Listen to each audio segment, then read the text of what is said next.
বন্ধুরা, আজকে আমরা চলে এসেছি গোলাম ভাইয়ের বাড়ি। দেখি গোলাম ভাই কি করছে, সরাসরি চলে যায়। কই গোলাম ভাই, ভাঙো দেখি, মারো এবার মারো। এই দেখো গোলাম ভাই, দেখো মারো বাড়ি কি করছে। দেখো গোলাম ভাই, গোলাম ভাই রাগ দেখো শুধু, সব চেয়ারগুলো ভেঙে ভেঙে কি করছে দেখো। কি হলো, ভাঙছেন কেন? চেয়ারগুলো ভাঙা হচ্ছে কেন? বলুন, এটা কিছু বলুন। দেখুন কি করছে, চেয়ারগুলো ভেঙে দেখুন। দর্শক বন্ধু, ভালো ভালো চেয়ার সব ভাঙছেন কেন? আর কাজ নেই নাকি আপনার?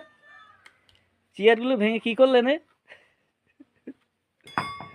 দেখেন তো দর্শক বন্ধুরা, দেখেন তো চেয়ারগুলো ভেঙে কি করলো গোলাম ভাই। একটু পাগল মতন তো। আর বললো দেখেন, সব ভালো ভালো চেয়ার, নতুন নতুন চেয়ার সব ভেঙে শেষ করে ফেলল।